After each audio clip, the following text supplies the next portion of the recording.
નમસ્કાર મિત્રો, સ્વાગત છે આપનું મારી YouTube channel study with Pankaj દાડિયામાં. મિત્રો, આજે આપણે રિઝનિંગના એક ટોપિક જે વારંવાર અનેક પરીક્ષાઓમાં પૂછાતો હોય છે, ડાઇસ આધારિત પ્રશ્નો, પાસા આધારિત પ્રશ્નો, તેના વિશેની ચર્ચા કરવાના છે. પાસા આધારિત પ્રશ્નો રિઝનિંગનો એક એવો ભાગ છે જે મોટા ભાગે વર્ગ 3, વર્ગ 4ની પરીક્ષાઓમાં તેમજ વર્ગ 2ની પરીક્ષાઓમાં પણ પૂછાતો હોય છે. ડાઇસના પ્રશ્નો આમ જોઈએ તો ખૂબ સરળ હોય છે, પરંતુ ક્યારેક એને ફેરવીને પૂછવામાં આવે છે ત્યારે અલગ અલગ પ્રકારથી જ્યારે પ્રશ્નો પૂછાતા હોય પાસા આધારિત પ્રશ્નો, ત્યારે એના જવાબ ખોટા પડવાની સંભાવના વધી જાય છે. ક્યારેક વિદ્યાર્થીઓ આવા પ્રશ્નોમાં સમય વેડફવાનું નથી વિચારતા, એમને એવું લાગે છે કે પ્રશ્ન ઘણો જ અઘરો છે અને એમાં સમય વધારે જશે અને પછી ડાઇસના પ્રશ્નો છોડી દેતા હોય છે. અને હું માનું છું ત્યાં સુધી ઘણી બધી પરીક્ષાઓમાં રિઝનિંગમાં એક ડાઇસનો પ્રશ્ન હોય છે અને 2 યા 1 માર્ક્સ માટે પાસા આધારિત પ્રશ્નો હોય છે. તો આજના વિડીયોમાં આપણે પાસા આધારિત જેટલા પણ પ્રશ્નો પૂછાતા હોય છે એના આસ્પેક્ટ્સ, એના શું હોય છે, એવા પ્રશ્નો કઈ રીતના પૂછાય છે, એનો જવાબ કઈ રીતના મેળવી શકાય, એની શોર્ટ ટ્રિક શું છે, એના વિશેની વાત કરીશું. અને મને આશા છે કે આ વિડીયો જોયા પછી ડાઇસ આધારિત મોટા ભાગના પ્રશ્નો, લગભગ તમામ પ્રશ્નો જે કોઈ પણ પરીક્ષામાં પૂછાય રિઝનિંગમાં, તો તમે આરામથી સરળતાથી તેને સોલ્વ કરી શકશો. તો શરૂ કરીએ આજનો વિડીયો ડાઇસ અથવા તો પાસા આધારિત પ્રશ્નો વિશે.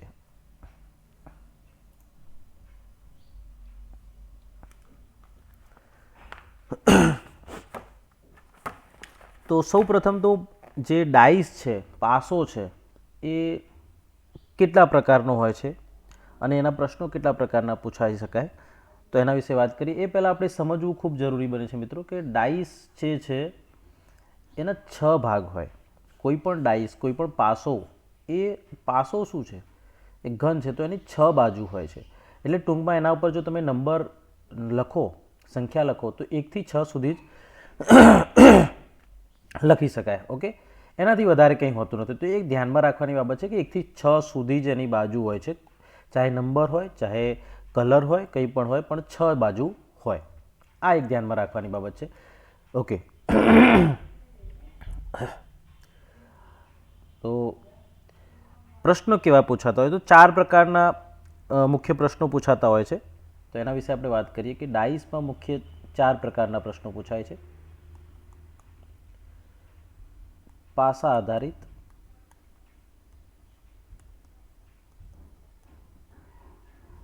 પ્રશ્નો મુખ્યત્વે 4 પ્રકારના હોય છે.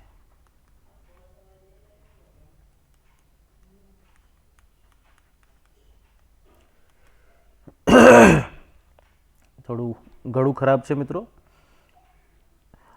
પહેલો છે સ્ટાન્ડર્ડ ડાઇસ અથવા તો જનરલ ડાઇસ, સ્ટાન્ડર્ડ ડાઇસ, રંગવાળો ડાઇસ અને ખુલ્લા ઉપર, આવા 4 પૂછાતા હોય. તો એક છે એનો પ્રકાર જે છે તે છે સ્ટાન્ડર્ડ ડાઇસ.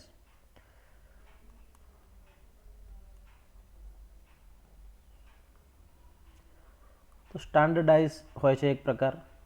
બીજો જે છે તે છે જનરલ ડાઇસ, સામાન્ય પાસો.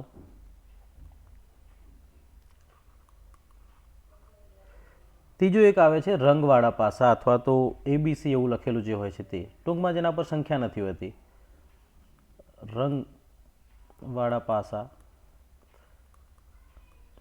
અથવા તો એબીસી વગેરે જે લખેલું હોય એના ઉપર, એબીસી જેવા નામવાળા પાસા એવું કહીશું આપણે.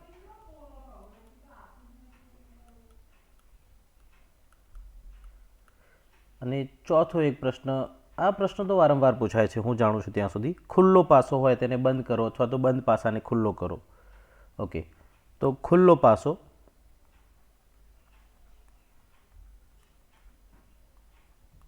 ઓપન ડાઇસ જેને કહીએ આપણે, ઇંગ્લિશમાં કહેવું હોય તો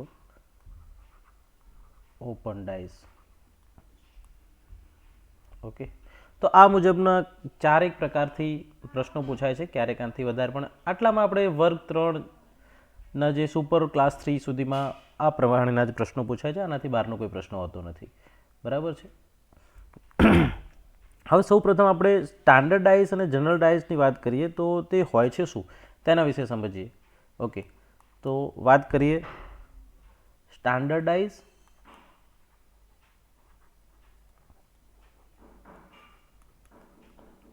અને જનરલ ડાયસ વિશે. આ બંને શું હોય છે અને ઓળખવા કઈ રીતના? મિત્રો, પરીક્ષામાં તમને ક્યાંય એવું કહ્યું નહીં હોય કે આ સ્ટાન્ડર્ડાઇઝ છે કે આ જનરલ ડાયસ છે. સ્ટાન્ડર્ડાઇઝ અને જનરલ ડાયસ આપણે જાતે શોધવાના છે, અને સ્ટાન્ડર્ડાઇઝ અને જનરલ ડાયસ નક્કી કર્યા પછી જે પાસો આપ્યો છે આપણને, તે સ્ટાન્ડર્ડાઇઝ છે કે જનરલ ડાયસ એ નક્કી થઈ ગયા પછી એનો જવાબ શોધવો બિલકુલ સરળ બની જાય છે. અહીંયા આપણે બે પાસા દોરીએ. પાસો દોરવો એકદમ સરળ છે મિત્રો. ચતુષ્કોણ દોર્યા પછી તમે આ રીતના એને દોરી શકો. એક બીજો પાસો પણ આપણે અહીંયા દોરી દઈએ.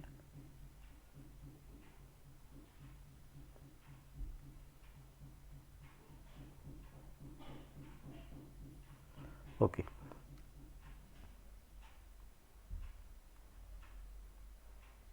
આ અહીંયા 3 ટપકા છે. અહીંયા આપણે 1 મૂકી દઈએ, અહીંયા મૂકીએ 4.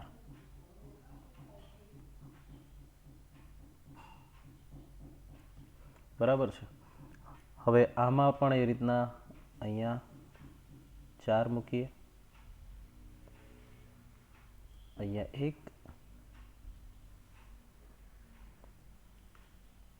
અહીં 2. આ પાસાનું નામ આપણે આપીએ છીએ એ પાસો અને આનું નામ આપીએ બી.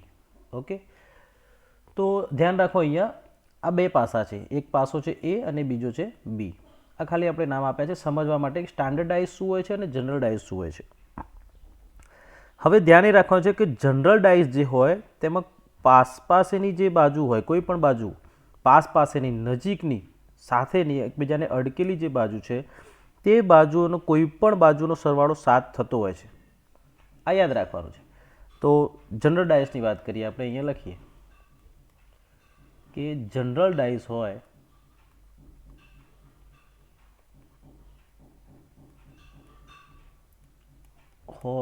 જનરલ ડાયસ હોય તો તેમાં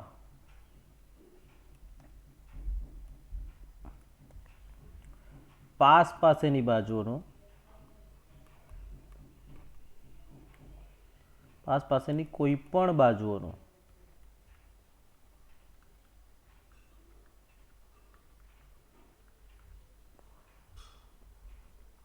સરવાળો 7 થાય છે. ખાસ યાદ રાખવાનું છે, સરવાળો 7 થાય છે. હવે આપણે અહીંયા જોઈશું. બરાબર છે. જ્યારે સ્ટાન્ડર્ડાઇઝમાં પાસેની કોઈ પણ બાજુનો સરવાળો 7 થતો નથી. આટલું યાદ રાખવાનું છે. એ પણ આપણે લખી દઈએ કે ભાઈ સ્ટાન્ડર્ડાઇઝ હોય તો તેમાં, તો આ લખ્યું એક આપણે જનરલ ડાયસ વિશે. હવે વાત કરીએ આપણે સ્ટાન્ડર્ડાઇઝની.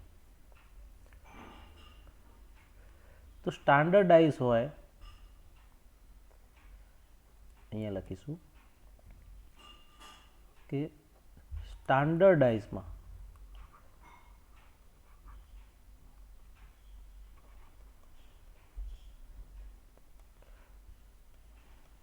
પાસેની કોઈ પણ બાજુનો સરવાળો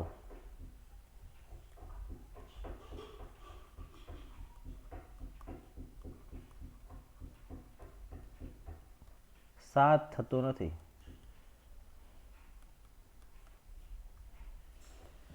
તો ટૂંકમાં અહીંયા એટલું ખબર પડી જાય કે ભાઈ જનરલ ડાયસ હોય એમાં પાસેની કોઈ પણ બાજુનો સરવાળો 7 થાય, અને સ્ટાન્ડર્ડ ડાયસ હોય એનો વિપરીત, કે એમાં કોઈ પણ પાસેની કોઈ પણ બાજુનો સરવાળો 7 થાય નહીં. ઓકે, હવે આપણે આ પાસા જે છે એ બંને એ અને બીમાંથી સ્ટાન્ડર્ડ ડાયસ કયો છે, જનરલ ડાયસ કયો છે તે શોધીએ. બિલકુલ સરળ છે. આ બંને વિધાન લખ્યા પછી આપણે આરામથી શોધી શકીએ. આપણે સરવાળો કરીશું તો આ એક બાજુ છે, આ એની પાસેની બાજુ છે. ઓકે, તો આ બંને બાજુનો આપણે સરવાળો કરીએ. 3 + 4 7 થાય છે. અહીંયા 3 + 1 4 થાય છે. અહીંયા 1 + 4 5 થાય છે. પણ અહીંયા આ બંનેનું 3 + 4 તો 7 થઈ જાય છે. તો આ જે છે એ કયો છે? જનરલ ડાયસ છે. એ જે છે તે જનરલ ડાયસ છે. હવે અહીંયા જોઈએ તો 4 + 1 5 થાય છે, તો 7 નથી થતા. 1 + 2 3 થાય છે, તો પણ 7 નથી થતા. 2 + 4 તો 2 + 4 કેટલા થાય છે? 6 થાય છે. તો આ રીતે પણ 7 થતા નથી. તો અહીંયા એક પણ બાજુ જે દેખાતી બાજુ છે, આપણે યાદ રાખો મિત્રો કે જ્યારે તમને ચિત્ર આપ્યું છે પાસાનું, તો પાસાનું ચિત્રમાં આપણે એની 3 બાજુ જ જોઈ શકીશું, બાકીની 3 બાજુ આપણને દેખાશે નહીં. ઓકે, તો અહીંયા જે દેખાતી બાજુ છે એની વાત કરીએ છીએ આપણે. તો અહીંયા કોઈ પણ પાસેની બાજુનો સરવાળો 7 થતો નથી. તો આ જે પાસો છે, બી પાસો, તે કયો છે? સ્ટાન્ડર્ડાઇઝ છે. ઓકે, તો આ ધ્યાનમાં રાખવાનું છે. તો હવે તમને ખબર પડી ગઈ હશે કે જનરલાઇઝ કોને કહેવાય અને સ્ટાન્ડર્ડાઇઝ કોને કહેવાય. બરાબર. તો આ આપણે એમાં જોઈએ તો ખ્યાલ આવી જશે કે એ પાસો જે હતો આપણો, એમાં 3 + 1 4, 1 + અહીંયા ધ્યાન આપીએ આપણે ફરીથી તો ખબર પડી જશે. 3 + 1 4 અહીંયા, બરાબર છે, અને 1 + 4 5 અને આ 4 + 3 7. એટલે આ ત્રણેયમાંથી આપણે મિલાવતા કોઈ પણ એક બાજુ, કોઈ પણ બે બાજુનો સરવાળો, કોઈ પણ બે બાજુનો સરવાળો 7 થઈ જાય છે, તો આ જનરલાઇઝ છે. એવું જરૂર નથી કે આ બંનેનો થાય, અહીંયા આ બંનેનો થઈ શકે, આ બંનેનો પણ થઈ શકે. બરાબર છે. એવી જ રીતે જ્યારે બી ડાઇસની, બી પાસાની વાત કરીએ છીએ તો જનરલ ડાઇસ જે હોય એમાં 7 થાય, પરંતુ બીમાં 7 થતા નથી. 4 + 1 5 થાય છે, 1 + 2 3 થાય છે અને 2 + 4 6 થાય છે. તો એ રીતે બી જે છે એ સ્ટાન્ડર્ડાઇઝ છે. ઓકે, તો આ સમજણ આપણે પડી ગઈ.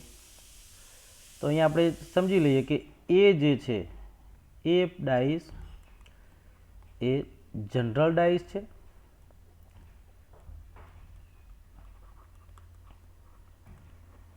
અને બી ડાઇસ સ્ટાન્ડર્ડાઇઝ છે.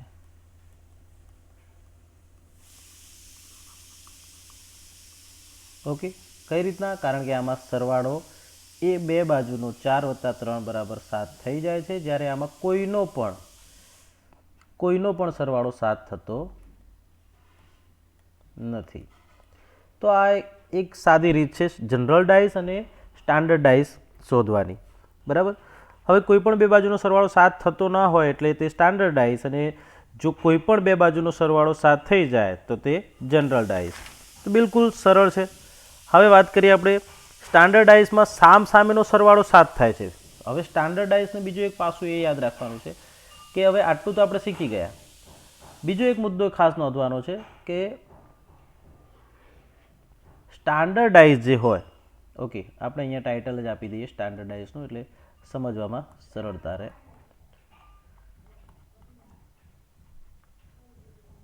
સ્ટાન્ડર્ડાઇઝ.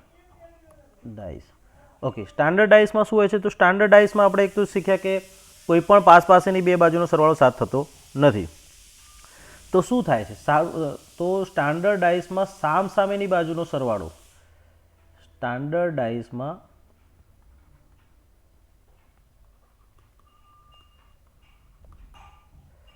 સામસામેની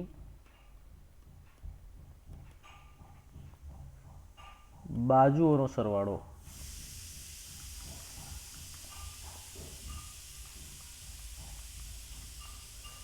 7 થાય છે. સામસામેની એટલે તો અહીંયા પાસો જોઈએ આપણે. એક પાસો અહીંયા દોરી દઉં તમને સમજાવવા માટે. ઓકે, સામસામેની એટલે આ ઉપરલી બાજુ છે, તો આના નીચે જે આપણને દેખાતી નથી એ બાજુ, જો અહીંયા 1 હોય તો નીચે કેટલા હશે? 5 હશે. એવી રીતે આ છે, આની સામે આપણને દેખાતી નથી, આ બાજુમાં એક બાજુ એ એની સામેની છે, આ જે બાજુ છે તો એની સામે આ બાજુ આવશે. બરાબર. તો સામસામેની બાજુનો સરવાળો 7 થશે. હવે મિત્રો આનાથી કેટલું સરળતાથી તમે કહી શકો, માનો તમને પૂછવામાં આવે, પ્રશ્ન કેવા પૂછાતા હોય છે કે અહીંયા ઉપર જે 1 આપેલો છે, અહીંયા સંખ્યા આપી હોય માની લો કે, તો અહીંયા 1 આપ્યો છે, તો 1ની સામે કઈ સંખ્યા હશે? તો હવે આપણે જાણતા હોઈએ કે આ સ્ટાન્ડર્ડ ડાઇસ છે. આપણે એક વખત શોધી કાઢીએ કે આ ડાઇસ જે છે એ કયા પ્રકારનો છે, સ્ટાન્ડર્ડ છે કે જનરલ. જો આપણને ખબર પડી જાય કે સ્ટાન્ડર્ડ ડાઇસ છે ને અહીંયા એક સંખ્યા આપી છે, તો આપણે જાણીએ છીએ નિયમ કે સ્ટાન્ડર્ડ ડાઇસમાં સામસામેની બાજુનો સરવાળો 7 થાય. તો અહીંયા 1 આપ્યો હોય, બરાબર છે, તો નીચે કેટલા હોય? 6 હોય. માની લો કે અહીંયા 3 આપ્યા હોય અને આપણને પૂછ્યું હોય કે 3ની સામેની બાજુ કઈ આવશે અથવા 3ની સામે કઈ સંખ્યા હશે, તો 3 છે તો એની સામે સરવાળો 7 કરવા માટે કેટલા જોઈએ? તો 4. 3ની 4. અહીંયા 5 હોય તો અહીંયા 2 હોય. તો આટલું સરળતાથી તમે એના જવાબ શોધી શકો. બરાબર છે. તો સ્ટાન્ડર્ડાઇઝમાં સામસામેનો સરવાળો, સામસામેની બાજુનો સરવાળો 7 થાય છે. તો આ એક યાદ રાખવાની બાબત છે.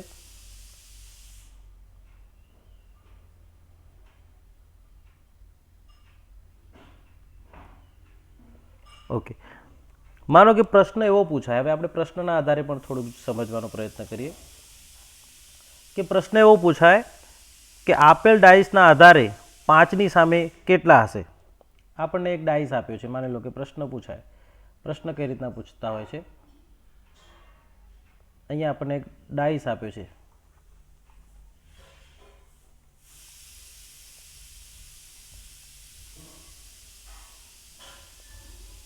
અહીંયા 2 છે, અહીં 3 છે, અહીં 4 છે. ઓકે, માનો કે પ્રશ્ન એવો પૂછાય કે આપેલ ડાઇસના આધારે 5ની સામે સોરી 2ની સામે શું આવશે. બરાબર, સોરી અહીંયા આપણે એક થોડીક ભૂલ કરી. આપણે સ્ટાન્ડર્ડ ડાઇસ લેવાનો છે તો 2 3 5 અહીંયા 7 ના થવા જોઈએ, તો અહીંયા આપણે લખીશું 1. બરાબર છે, તો અહીંયા આ સ્ટાન્ડર્ડ ડાઇસ છે હોવો જોઈએ, ખાસ ધ્યાનમાં રાખજો. 2 3 5 થાય, 3 1 4 થાય, 1 અને 2 3 થાય, 7 સરવાળો થવો જોઈએ નહીં. તો પ્રશ્ન એવો હોય કે આપેલ ડાઇસના આધારે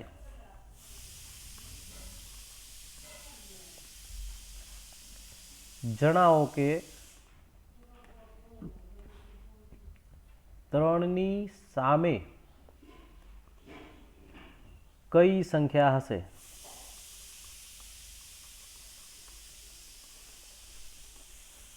તો મિત્રો આપણે અગાઉ શીખી ગયા કે સ્ટાન્ડર્ડ ડાઇસ છે કે જનરલ ડાઇસ તે શોધવાનું છે, તો આપણે શોધી કાઢ્યો કે 2 અને 3, તો 5 થાય છે, 3 અને 1 4 થાય છે, 1 અને 2 3 થાય છે. એટલે ક્યાંય પણ કોઈ પણ સામસામેની પાસેની બાજુનો સરવાળો 7 થતો નથી. અર્થાત આ જે પાસો છે, આ જે ડાઇસ છે તે કયો છે, સ્ટાન્ડર્ડ ડાઇસ છે. ઓકે, હવે સ્ટાન્ડર્ડ ડાઇસ હોય તો આપણે જાણીએ છીએ કે સ્ટાન્ડર્ડ ડાઇસમાં સામસામેની બાજુનો સરવાળો 7 થાય. તો અહીંયા પ્રશ્ન છે કે 3ની સામે કઈ સંખ્યા હશે. તો સિમ્પલ છે મિત્રો, હવે આપ આરામથી આનો જવાબ લખી શકો કે ભાઈ 3ની સામે, તો આ સ્ટાન્ડર્ડ ડાઇસ છે તો 7 થવા જોઈએ, તો 3 આપેલા છે તો કયા ખૂટે, 7 કરવા માટે 4 ખૂટે, તો બરાબર 7 થાય. તો 3ની સામે આન્સર શું હશે, જવાબ શું આવશે આપણો, 4. ઓકે, હવે એવું પૂછ્યું અહીંયા 3ની જગ્યાએ 2 હોય, 2ની સામે કઈ સંખ્યા હશે. તો એ પણ સિમ્પલ છે, 2 + 5, તો 2ની સામે 5 હશે.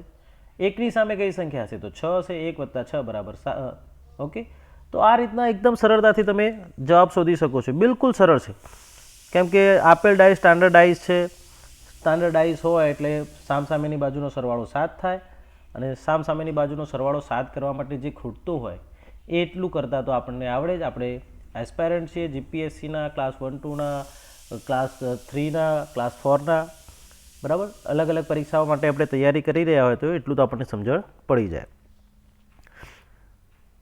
હવે આપણે જે ઘરે લૂડો રમતા હોઈએ છીએ, ખાસ ધ્યાન રાખજો મિત્રો, આપણા ઘરે જે આપણે લૂડો રમીએ છીએ એ લૂડો જે હોય છે એનો જે પાસો હોય છે તે લૂડો રમવા વપરાતો પાસો સ્ટાન્ડર્ડ ડાઇસ હોય છે. તમારે ચેક કરી લેવાનું. લૂડો રમીએ છીએ આપણે જે, એ લૂડો ગેમ રમવા માટે વપરાતો પાસો, આવું પૂછાતું નથી પણ આપણે ખાલી તમારી જાણ માટે જણાવીએ છીએ. વપરાતો પાસો સ્ટાન્ડર્ડ ડાઇસ જ હોય છે.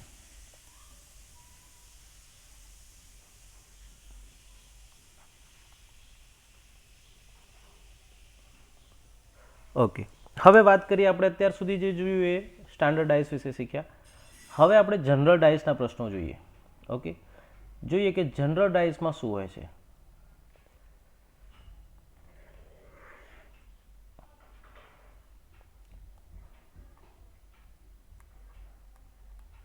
જનરલ ડાઇસ, ગુજરાતીમાં તેને તમે સામાન્ય પાસો કહી શકો.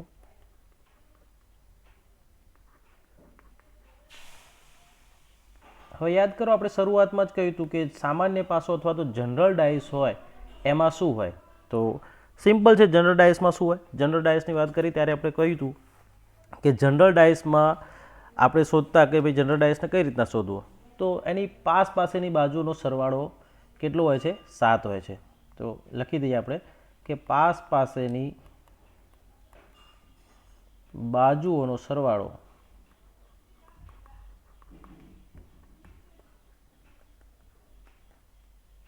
7 થાય.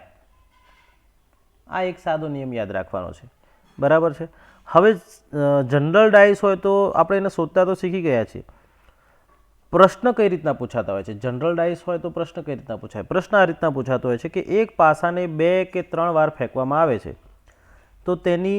તો તે નીચે મુજબ દેખાય છે, તો આપેલ સંખ્યાની વિપરીત બાજુ કઈ સંખ્યા હશે? તો આપણે પ્રશ્ન જ લખી દઈએ કે પ્રશ્ન આ રીતનો હોય, એક પાસાને 2 કે 3 વાર, એ રીતના આપણે 2 વાર જોઈએ અહીંયા. એક પાસાને, પ્રશ્ન આ રીતનો હોય છે કે એક પાસાને 2 વાર ફેંકવામાં આવે છે.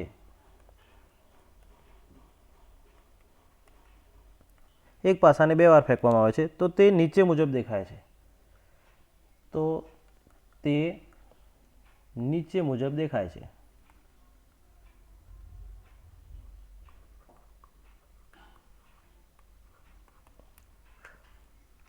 તો આપેલ સંખ્યાની વિપરીત બાજુ કઈ સંખ્યા હશે? દેખાય છે તો કોઈ સંખ્યા આપી છે, બરાબર છે, કોઈ સંખ્યા આપી છે આપણને, માની લો કે તો આપેલ સંખ્યાની જે પણ સંખ્યા આપી, આપેલ સંખ્યાની સામેની બાજુ અથવા તો વિપરીત બાજુ, વિપરીત અથવા વિરોધી બાજુ, વિરોધી અથવા સામેની બાજુ કઈ હશે? આ રીતનો પ્રશ્ન હોય છે. અને પછી આપણને 2 પાસાનું જે ચિત્ર હોય એ કઈ રીતના દેખાય છે તે આપ્યું હોય અને પછી ઓપ્શન આપ્યા હોય, બરાબર. આવો જ પ્રશ્ન હોય છે. તો આપણે જે પાસા દેખાય છે એ દોરી દઈએ અહીંયા.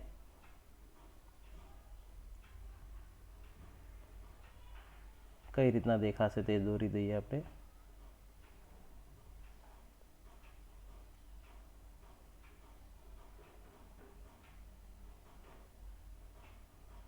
આ રીતના 2 પાસા છે, બરાબર છે. હવે અહીંયા સંખ્યા લખેલી છે 4, અહીં છે 5, અહીંયા છે 3. એવી જ રીતે અહીંયા 2, 6 અને 3, 2, 6 અને 3. તો આ રીતના પહેલી વખત જ્યારે ફેંકવામાં આવ્યો ત્યારે આ રીતનો દેખાયો અને ફરીથી 2 વખત ફેંકવામાં આવે છે. પ્રશ્ન શું છે? એક પાસાને 2 વાર ફેંકવામાં આવે છે. તો પ્રથમ વખત ફેંક્યો ત્યારે આ રીતનો દેખાયો, બીજી વખત ફેંક્યો ત્યારે આ મુજબ દેખાય છે. હવે માની લો કે આપેલ સંખ્યા, તો અહીંયા આપેલ સંખ્યા છે માની લો કે 3 અથવા તો આપેલ સંખ્યા છે 2. તો આપણે અહીંયા 2ની વાત કરીએ. અહીંયા જે આપેલ સંખ્યા છે એ જગ્યાએ આપણે અહીંયા વાત કરીશું. અહીંયા હું ચોરસમાં લખી દઉં કે આપેલ સંખ્યામાં આપણે અત્યારે વાત કરી છે 2ની, અર્થાત કે આપણે 2ની સામેની બાજુ કઈ હશે તે શોધવાની છે. ઓકે, પ્રશ્ન આ રીતનો છે. અહીંયા આપેલ સંખ્યા એટલા માટે લખ્યું હતું કે પ્રશ્નમાં કઈ પણ સંખ્યા પૂછી શકે જે અંદર આપેલી હોય. તો અહીંયા આપણે 2ની વાત કરીએ. આપણે બધાની વિપરીત વિરોધી સામેની બાજુ શોધીશું, પણ હાલ પૂરતું આપણે 2ની વાત કરીએ, બરાબર છે. તો આ રીતનું આપેલું છે. અહીં આપણે આપેલ પાસાની માત્ર 3 જ બાજુ જોઈ શકીએ છીએ. તો 1, 2 અને 3 બાજુ જોઈ શકીએ. અહીંયા પણ 1, 2 અને 3 બાજુ જોઈ શકીએ. તેથી જવાબ શોધવા માટે આપણે દેખાતી 3 બાજુઓમાંથી સામાન્ય અર્થાત કોમન બાબત શોધવાની છે. કોમન સંખ્યા જોઈ લઈશું આપણે, બરાબર. તો સૌ પ્રથમ જ્યારે આ પાસો જનરલ છે કે સ્ટાન્ડર્ડ છે એ શોધવાનું છે આપણે. તો આપણે જાણીએ છીએ કે 4 + 3 7 થાય, 3 + 5 8 અને 5 + 4 9 થાય. તો અહીંયા 7 મળી જાય છે. 4 + 3 આ બંનેનો સરવાળો કરીએ તો 7 થાય છે. અર્થાત આ શું છે? એક જનરલ ડાયસ છે, એક સામાન્ય પાસો છે. હવે ઘણા મિત્રોને એમ થાય કે અહીંયા તો 2 + 3 5, 6 + 3 9 અને 6 + 2 8, અહીંયા તો થતું નથી. મિત્રો કોઈ પણ એક જગ્યાએ, કારણ કે પાસાને ફેંકવામાં આવે એટલે બદલાઈ જાય, પરંતુ આ એક જ પાસો છે. આ પાસો જે છે એકનો એક જ પાસો છે. એક જ પાસાને 2 વખત ફેંકવામાં આવે છે. તો કોઈ પણ એક વખતમાં પણ જો 4 મતલબ કે 7 પાસેની બાજુનો સરવાળો 7 થઈ જાય તો એ જનરલ પાસો જ છે. યાદ રાખો, અહીંયાની જગ્યાએ અહીંયા હોત તો પણ તે છે જ, કારણ કે ફેંકવામાં આવે છે એ પાસો તેનો તે જ છે. અને જે પાસો હોય એને એક વખત ફેંકો, 2 વખત, 3 વખત, 4 વખત, એનો પ્રકાર ના બદલાઈ જાય. ઓકે, તો આ એક જનરલ પાસો છે, કારણ કે અહીંયા આપણને 4 + 3 = 7 મળે છે. હવે જનરલ પાસો છે તો આપણે સમજી ગયા કે પાસેની જે બાજુ છે એ 7 છે સરવાળો, અર્થાત તે જનરલ છે. હવે શું કરવાનું છે? જ્યારે આપણે પ્રશ્નનો જવાબ શોધવાનો હોય તો આપણે કોમન શોધવાના છે. ઓકે, તો આપણે શું કરીશું, જે દેખાતી બાજુઓ છે 3 બાજુઓ એ બંને પાસામાંથી કોમન સંખ્યા જોઈશું કે કોમન સંખ્યા કઈ કઈ મળે છે. તો આપણે અહીંયા 2 પાસા લીધા છે તો આપણે એના કોમન શોધીશું. આ એક પાસો અને આ બીજો પાસો. હવે આપણે અહીંથી શરૂ કરીએ. તો અહીંયાથી આપણે શરૂ કરીશું, બંનેમાં કોમન દેખાય છે એટલે આપણે અહીંથી પણ શરૂ કરી શકીએ, જરૂર નથી, પરંતુ આપણે અહીંયા 3થી કરીએ. તો એકમાં જે 3 છે તો બીજામાં પણ શું છે, ત્યાં એ જગ્યાએ 3 છે. 6 છે અહીંયા, અહીંયા શું છે 5 છે. આ 6 છે, અહીંયા 5 છે, તો આ 5, અહીંયા 4, અહીંયા 2, એટલે આપણે અહીંયા 2 લખીશું, 2 અને આ 4. ઓકે, તો મિત્રો અહીંયાથી આપણે આ મુજબ બિલકુલ સરળતાથી આ રીતના લખ્યું આપણે. હવે અહીંયા કોમન શું મળે છે આપણને, તો આ કોમન મળે છે 3 અને 3. આ બંને કોમન છે, બંને આકૃતિઓ જે છે પાસાની એમાં આ સંખ્યા કોમન છે.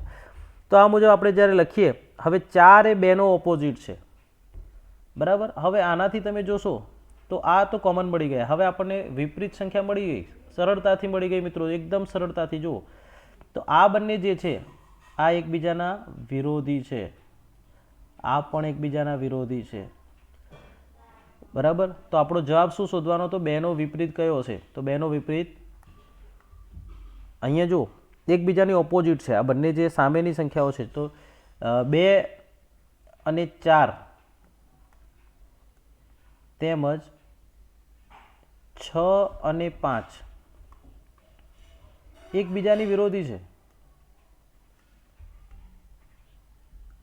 વિરોધી બાજુ છે, બરાબર. આ મળી ગયો જવાબ આપણને. પરંતુ હવે આ તો આપણને 2નું પૂછ્યું હતું તો 4 કહી દીધા આપણે. 4 પૂછ્યા હોત તો 4ના 2 કહી દેતા આપણે અહીંયા, બરાબર છે. અહીંયા 6 પૂછ્યા હોત તો 5 અને 5 પૂછ્યા હોત તો 6. આ એકબીજાના વિરોધી થઈ ગયા.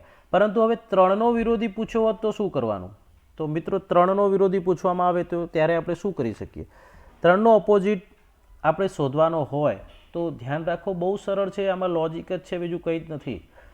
હવે આપણે અહીંયા તો આપણને ખબર પડી ગઈ કે 2નો 4 વિરોધી અને 4નો 2 વિરોધી, એકબીજાના વિરોધી. 6નો 5 અને 5નો 6. તો અહીંયા પાસામાં સંખ્યા કેટલી હોય છે એ મને કહો. પાસામાં કેટલી સંખ્યા હોય, કોઈ પણ પાસામાં 6 સંખ્યા જ હોય, એટલે કે 1 થી 6 સુધી જ હોય, 6 સંખ્યા જ હોય, બરાબર છે. હવે આપણને 2, 4, 6 અને 5 એટલે કે 4 સંખ્યાઓ કુલ મળી ગઈ છે અને 3 પણ મળેલી છે. ઓકે, હવે આપણને 2નો વિરોધી 4, 6નો વિરોધી 5 આ મળી ગઈ છે. હવે 3નો નથી મળ્યો. હવે કઈ સંખ્યા ખૂટે છે જે બંનેમાં નથી, કઈ સંખ્યા ખૂટે છે, તો કઈ સંખ્યા ખૂટે છે, તો 2 પણ આવી ગયા છે, 4 છે, 6, 5, 3, 2. તો 3થી શરૂ કરીએ આપણે, 2થી શરૂ કરીએ, 2, 3, 4, 5, 6. 1 નથી તો 1 સામાન્ય રીતે એનો સામેની બાજુ, કારણ કે 3 3ની સામે તો હોઈ ના શકે. તો આ જે બાકીનો 1 વધે છે એ ક્યાંય નથી, બંનેમાં નથી.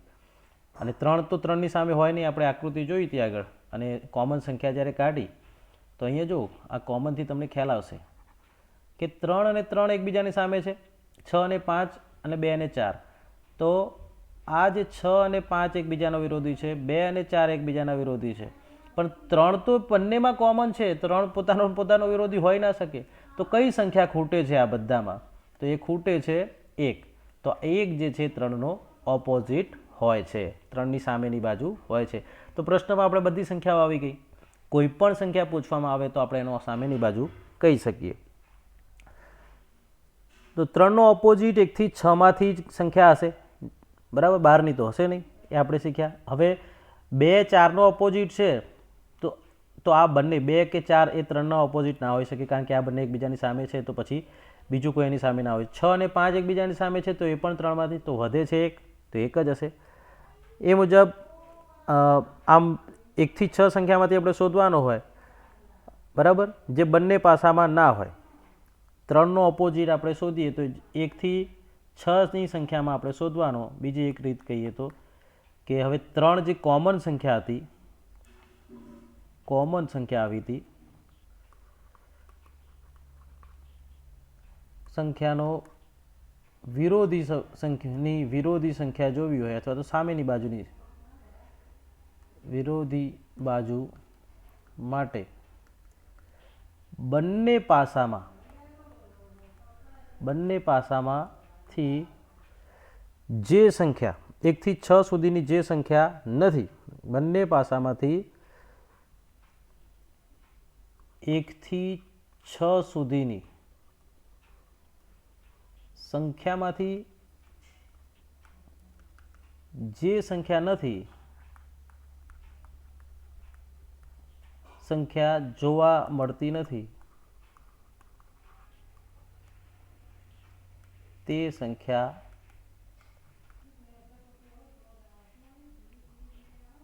ત્રણની વિરોધી છે, એટલે વિરોધી બાજુની છે અહીંયા. બરાબર. હવે ફરીથી આપણે પાસાની આકૃતિ જોઈએ એટલે તમને ખ્યાલ આવી જશે. જો મિત્રો, અહીંયા બે પાસા હતા. બરાબર છે. તો અહીંયા બે સંખ્યા મળી ગઈ આપણને.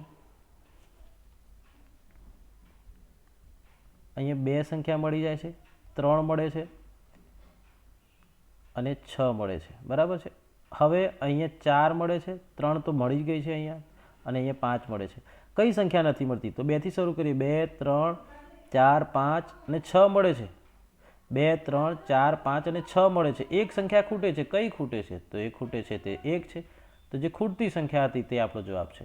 તો આ રીતે પણ આપણે શોધી શકીએ. બરાબર છે. તો ખૂબ સરળ છે મિત્રો. આ રીતના જનરલ ડાઇસમાં તમારે જવાબ શોધવો. કોમન સંખ્યા હોય છે, કોમન સંખ્યાના આધારે આપણે શોધી શકીએ. આ રીતે સામસામેની બાજુ શોધી શકાય છે. ખ્યાલ આવ્યો? તો આ રીતના કોમન સંખ્યા શોધી, જનરલ ડાઇસ હોય જ્યારે, ત્યારે સામસામેની બાજુ શોધી શકાય છે. જનરલ ડાઇસ હોય ત્યારે. ઓકે, જનરલ ડાઇસ હોય ત્યારે આ રીતના સામસામેની બાજુ શોધી શકાય. માની લો કે હવે માનો એવું એક આપણે માની લઈએ કે એક જ કોમન સંખ્યા હતી, પરંતુ માની લઈએ કે બંને પાસામાં બે સંખ્યા કોમન હોય તો શું કરવું? બંને પાસામાં, કલર બદલી લો મિત્રો હું, બંને પાસામાં કોમન સંખ્યાઓ 2 છે.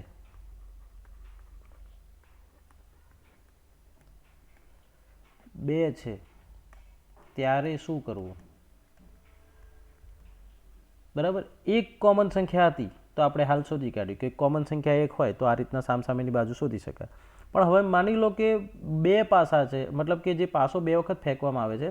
હવે બંને પાસામાં 2 વખત કોમન સંખ્યા આવે છે, ત્યારે શું કરવું? તો આપણે અહીંયા પહેલાં પાસા દોરી દઈએ.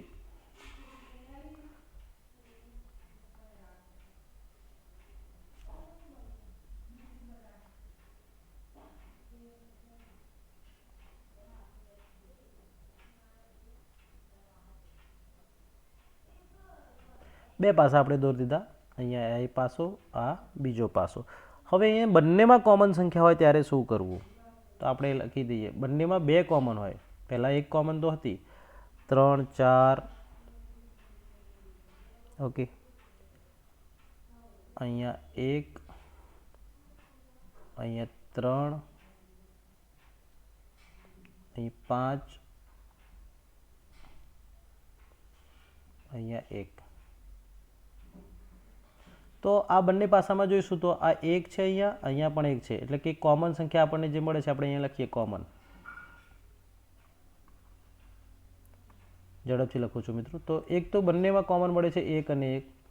બીજી કઈ છે? તો એક આ 3 છે, એક અહીંયા પણ 3 છે. તો બીજી કોમન મળે છે 3 અને 3. બાકી જે સંખ્યા વધે છે તે છે 4 અને 5.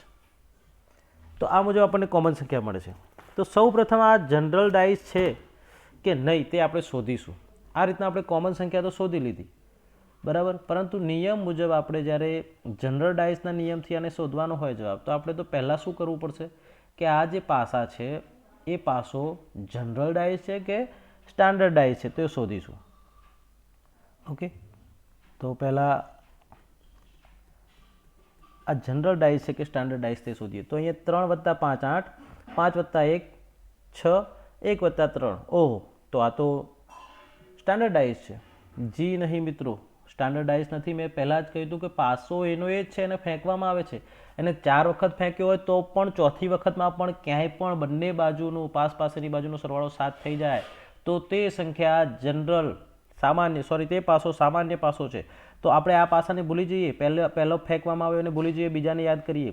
4 + 1 5, તો 7 નથી થતા, 1 + 3 4, 7 નથી થતા, 3 + 4 યસ, અહીંયા 7 થઈ જાય છે, આ બંનેનો સરવાળો 7 થાય છે.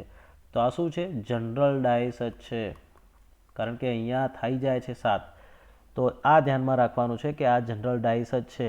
ઓકે, સૌ પ્રથમ બંને આપણે ડાયસ જોઈએ, કેમ કે 2 વાર ફેંકવામાં આવતા હોય છે, બીજી વાર પણ તેની પાસેની બાજુનો સરવાળો 7 થાય તો તે જનરલ ડાયસ છે. જરૂર નથી કે પહેલી જ વખતમાં આપણને 7 સરવાળાવાળી આકૃતિ મળી જાય, બીજી વખતમાં પણ ના મળે, ત્રીજી વખતમાં પણ પડી શકે. હવે આપણે કોમન બાજુઓ જોઈએ. બરાબર છે મિત્રો, વિડીયોને સ્કીપ ના કરતા આગળ આપણે કલર આધારિત ખુલ્લો પાસો વગેરે જોવાના છે. વિડીયો થોડો લાંબો થઈ રહ્યો છે, પરંતુ ખૂબ સરળતાથી આપણે સમજાવવા માગીએ છીએ એટલા માટે. હવે આપણે અહીંયા કોમન જોઈએ.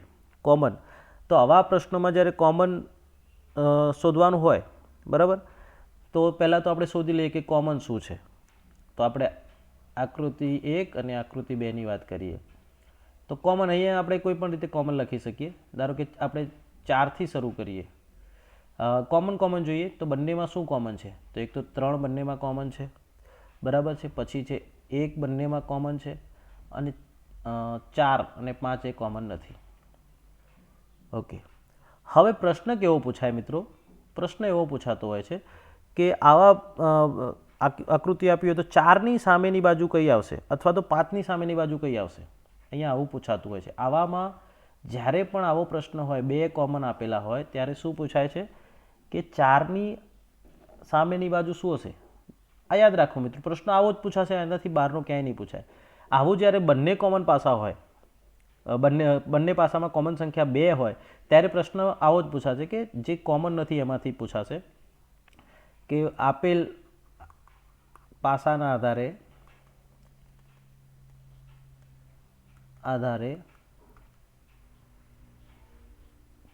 4 અથવા તો 5, 4 કે 5ની સામેની બાજુ કઈ હશે? આવો જ પ્રશ્ન પૂછાય. મોટા ભાગે આવો પ્રશ્ન પૂછાતો હોય છે કે 4 કે 5ની સામેની બાજુ કઈ હશે? ઓકે, આવું પૂછાતું હોય છે. તો હવે જો આવા પ્રશ્નમાં જ્યારે આવું પૂછાય તો તેવા પ્રશ્નમાં 5 અને 4 એકબીજાની સામે જ હોય. તો આનો જવાબ શું આવશે કે 5 અને 4 જે છે, અહીંયા આપણે હાલ જોયું તો 4 અને 5 આ બંને એકબીજાની વિપરીત છે. આ બંને એકબીજાની સામે હશે, સામે હશે જ.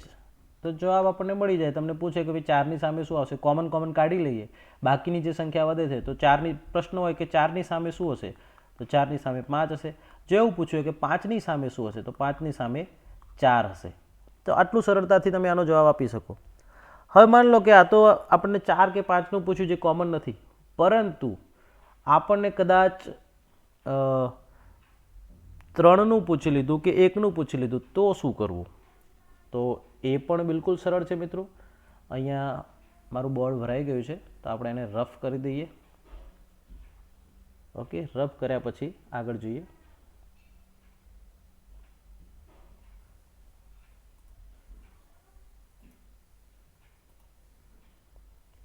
ઓકે, તો હવે 4 કે 5ની વાત કરી કે 4 અથવા તો 5 હોય, તો આપણે ડાયરેક્ટ લખી શકીએ કે 4ની સામે 5 અને 5ની સામે 4 આવશે. પરંતુ 3નું અથવા તો 1નું પૂછ્યું તો 1નું પૂછાય કે આ બંનેની સામે, 3ની સામે શું હશે અને 1ની સામે શું હશે પૂછાય ત્યારે તો આ પ્રશ્ન પાછો સતાવે. આપણને થાય કે આ તો સરળ છે, પણ 3નું કે 1નું પૂછી લીધું તો કઈ રીતના શોધવું? તો 3ની સામે શું હશે તે શોધવા માટે 3ની સામે શું નહીં હોય તે શોધી લઈએ આપણે. બરાબર, આપણે હાલ 3ની વાત કરીએ કે 3ની સામે શું હશે. આપણને પૂછ્યું કે પ્રશ્ન એવો પૂછ્યો કે આપેલ પાસાના આધારે જણાવો કે 3ની સામેની બાજુ શું હશે. તો આપણે 3ની સામેની બાજુ શું હશે તે શોધવા માટે સૌ પ્રથમ 3ની સામે શું નહીં હોય તે શોધી લઈએ. બરાબર છે, થોડુંક ઊંધું વિચારીએ કે 3ની સામે શું નહીં હોય. 3ની સામેની બાજુએ કઈ સંખ્યા નહીં હોય તે શોધીએ.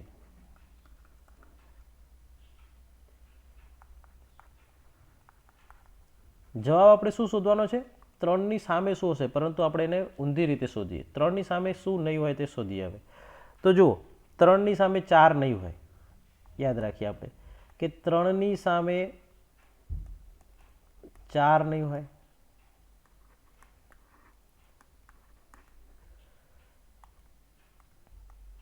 3ની સામે 5 પણ નહીં હોય. કેમ નહીં હોય 3ની સામે 4 કે 5 એ પણ સમજાવું હું. એવી જ રીતે 3ની સામે 4 નહીં હોય, 3ની સામે 5 નહીં હોય, 3ની સામે 1 પણ નહીં હોય. 1 નહીં હોય અને 3ની સામે 3 પણ ના જ હોય, કારણ કે 3 પોતે તો ના જ હોય.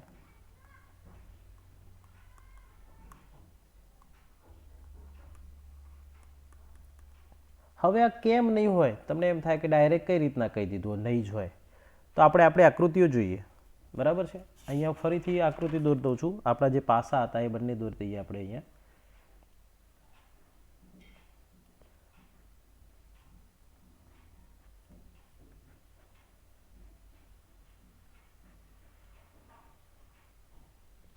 બરાબર છે. હવે જુઓ, અહીંયા 4, 5 અને 3, સોરી 3, 1 અને 5, 3, 1 અને 5 હતા અને અહીંયા હતા 4, અહીંયા 3 અને 1. હવે મિત્રો અહીંયા જુઓ, 3ની સામેની બાજુ આપણને શોધવાનું કહ્યું છે. તો જે પાસે હોય તે ક્યારે સામે ના હોય. અહીંયા 3ની સામે 4 નહીં હોય. કેમ નહીં હોય? કારણ કે આપણે આકૃતિ જોઈએ તો આ બંને જુઓ પાસે પાસે છે. તો પાસે છે તો સામે તો હોઈ જ ના શકે.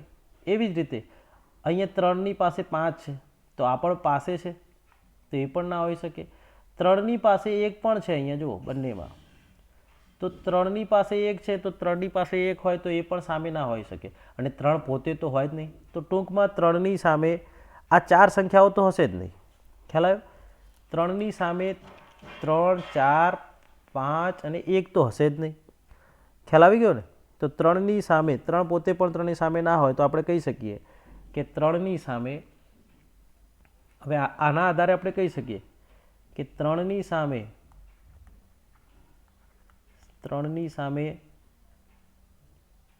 1, 3, 4 અને 5 આ સંખ્યા નહીં જ હોય. નહીં જ હોય. ઓકે, 3ની સામે આ તો ના જ હોય. આટલી 4 ના. હવે બાકી કઈ રહી? તો બાકી હવે આપણે જાણીએ છીએ કે પાસામાં 6 જ બાજુ હોય. તો બાકી રહે છે, જે બાકી રહેતી હોય તે 3ની સામે હશે. તો બાકી રહેતી સંખ્યા કઈ છે? બાકી રહેતી સંખ્યામાં આવે છે 1, 2 અને 6. બરાબર છે. 1, 3, 4, 5 તો આવી ગયા છે, તો 2 અને 6. તો 3ની સામે કાં તો 2 હશે કાં તો 6 હશે. ઓપ્શનમાં જે આપ્યું હોય, 2 આપ્યો હોય તો 2 લખવાનો, 6 આપ્યો હોય તો 6 લખવાનો. બરાબર છે. આ સિમ્પલ છે મિત્રો કે 2 કે 6 જ હશે, 3ની જેમ જ.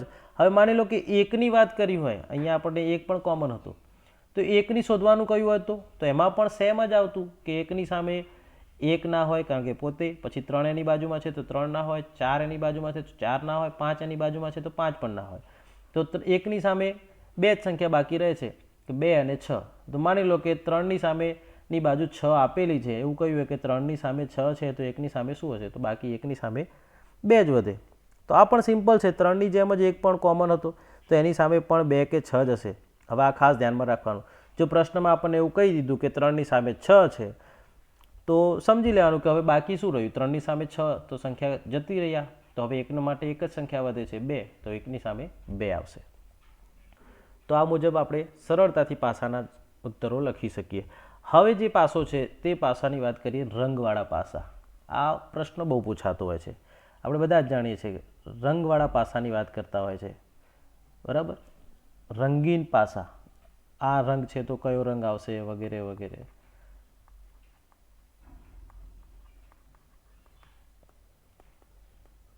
રંગવાળા પાસાના પ્રશ્નો કઈ રીતનું પૂછાતું હોય છે? તો તો આપણે પહેલાં તો અહીંયા બે પાસા દોરી દઈએ, જેથી આપણને સરળતાથી સમજણ પડી જાય.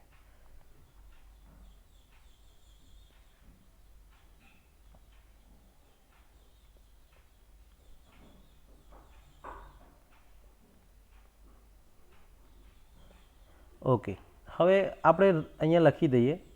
રંગ અલગ અલગ રંગ હોય છે. લીલો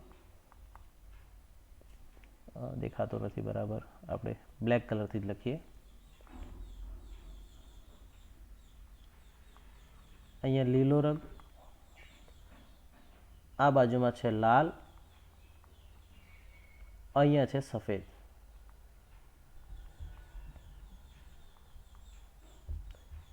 એવી જ રીતે અહીંયા સફેદ આપ્યો છે,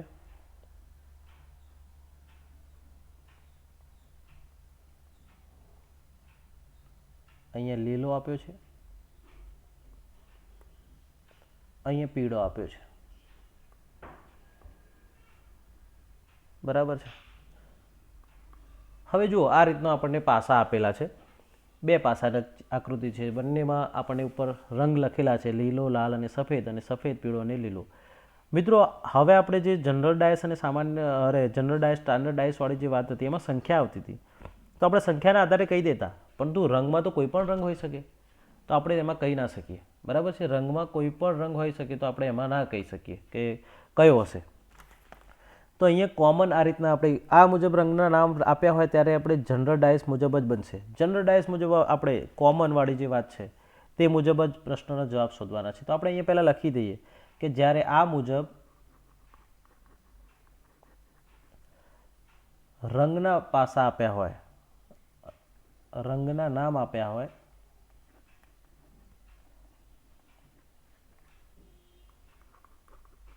ત્યારે જનરલ ડાયસ મુજબ જ જવાબ આવશે. જનરલ ડાયસ મુજબ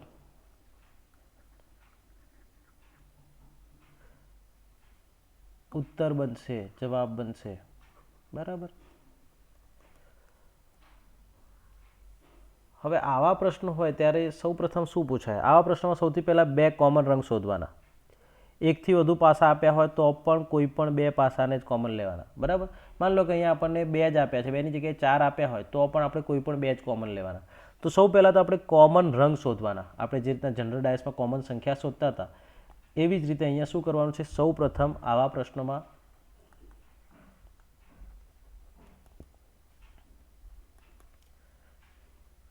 સૌ પ્રથમ જે કોમન આપ્યા છે, કોમન રંગ આપ્યા હોય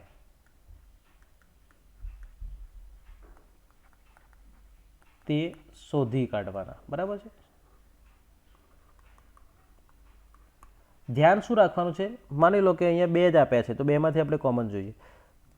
બેથી વધુ, બરાબર, બેથી વધુ પાસા આપ્યા હોય તો કોઈ પણ બે પાસાને ધ્યાનમાં લેવાના. તો આ પણ આપણે લખી દઈએ કૌંસમાં કે બેથી વધુ પાસા આપ્યા હોય, વધુ પાસાના ચિત્ર આપ્યા હોય તો પણ કોઈ પણ બે જ કોમન લેવાના. કોઈ પણ બે ચિત્રોમાંથી જ કોમન લેવાના. ચિત્રો મતલબ અહીંયા પાસાનું ચિત્ર. બે ચિત્રોમાંથી જ કોમન રંગ લેવાના છે.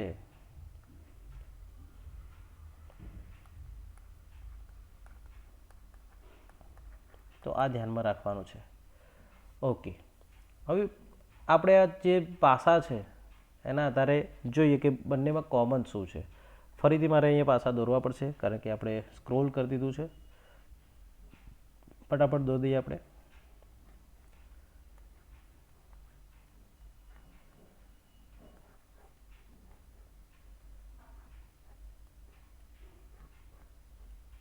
ઓકે, હવે અહીંયા ફટાફટ લખી દઈએ આપણે. લીલો, અહીં લાલ હતો, અહીં હતો સફેદ. એવી જ રીતે અહીંયા સફેદ, અહીં લીલો, અહીંયા પીળો. હવે બંને પાસામાં કોમન રંગ જોઈ લેવાના છે આપણે. તો આપણે જોઈએ બંને પાસામાં કોમન જોઈએ.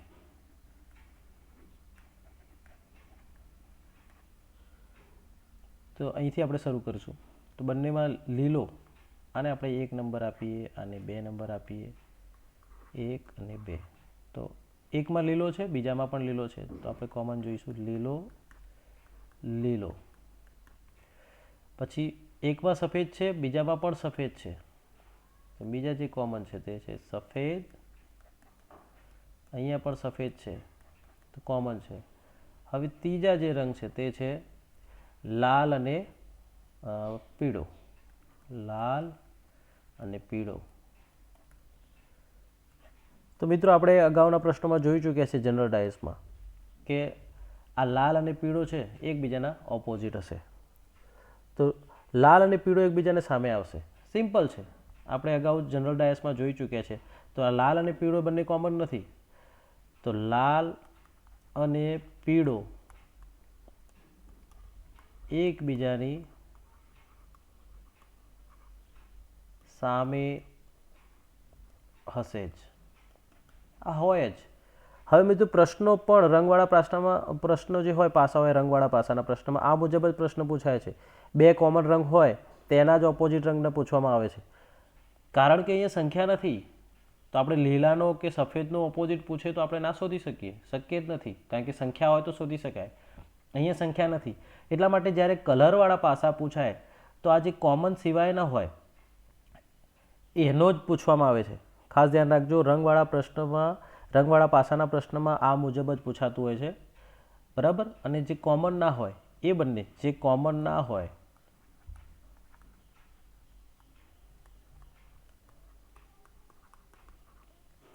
તે રંગની વિપરીત જ પૂછાય, રંગના વિરોધી બાજુ જ પૂછાય. આ નક્કી જ છે જ્યારે રંગવાળું પૂછાય ત્યારે, બરાબર. અને જવાબ શું આવે? બંને એકબીજા, જે કોમન નથી તે બંને એકબીજાની સામે હોય, બરાબર. તો જવાબ શું આવે? જે કોમન ના હોય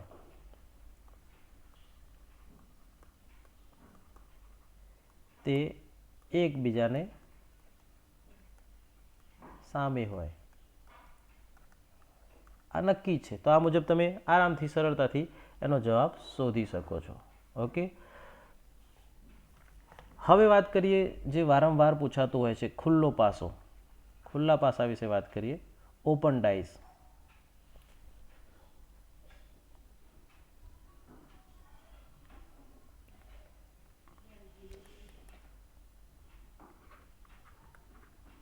ઓપન ડાઇસની વાત કરીએ અથવા તો ખુલ્લો પાસો. આ પ્રશ્ન વારંવાર પૂછાય છે. એક રંગવાળો, એક આ, બંને ઘણી વખત પૂછાતા હોય છે. કારણ કે ઓપન ડાઇસમાં ઘણા મિત્રો ગફલત કરી બેસતા હોય છે, ભૂલ કરી બેસતા હોય છે. કઈ રીતનો પ્રશ્ન પૂછાતો હોય છે? તો આપણે એક ઓપન ડાઇસ દોરી દઈએ અહીંયા.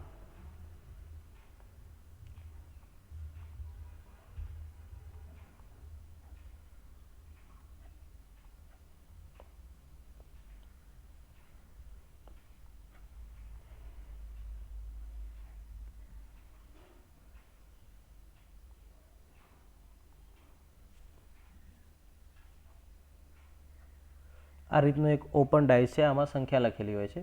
અહીંયા 5, અહીં 2, 4, 3, 6 અને 1. મિત્રો કોઈ પણ પાસો હોય એને વારંવાર યાદ રાખવાની છે કે 6 બાજુ હોય, એની 6 આયામ હોય, 6 સાઈડ હોય. તો આપણે ગણી લઈએ 1, 2, 3, 4, 5 અને 6. ઓકે. તો આપણી પાસે આ એક ઓપન ડાઇસ છે અને પ્રશ્ન પૂછવામાં આવે છે જેમ કે 1ની સામે શું આવશે કે 2ની સામે શું આવશે. ઓકે. તો આ મુજબ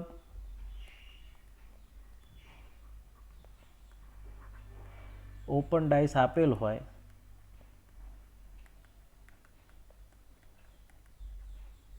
અને પ્રશ્ન પૂછાય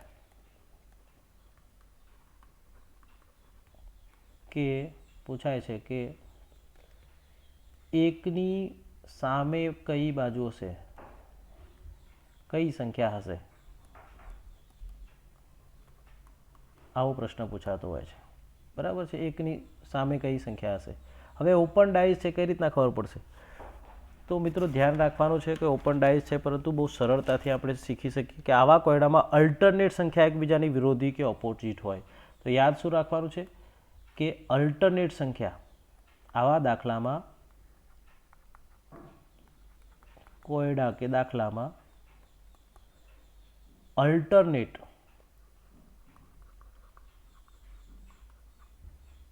સંખ્યા એકબીજાની સામે હોય છે.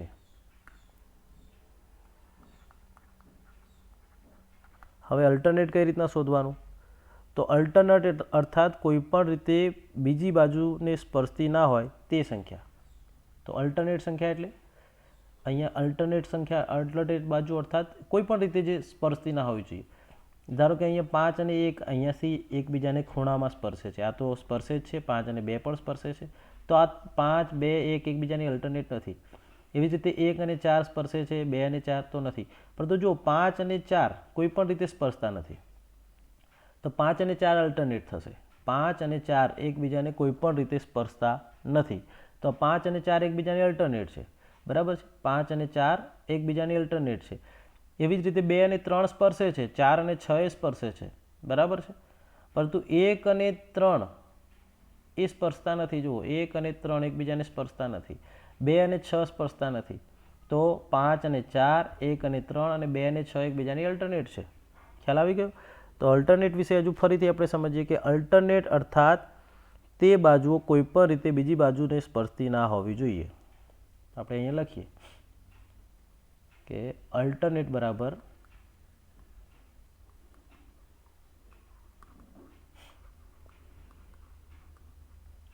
તે બાજુ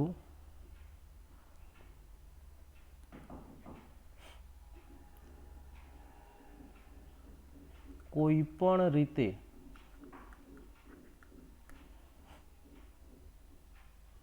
તેની બીજી બાજુને સ્પર્શતી ના હોવી જોઈએ.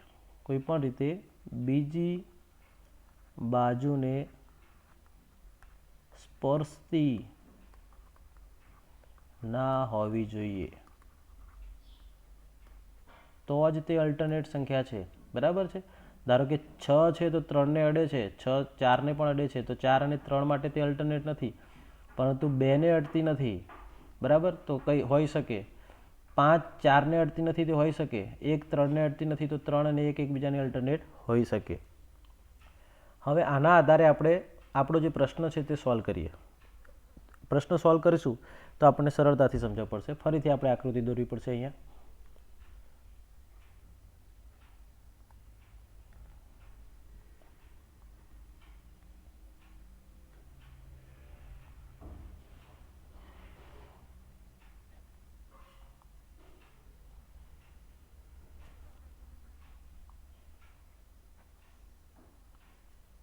અહીંયા 1 2 5 અહીં 4, અહીંયા છે 3, અહીંયા 6.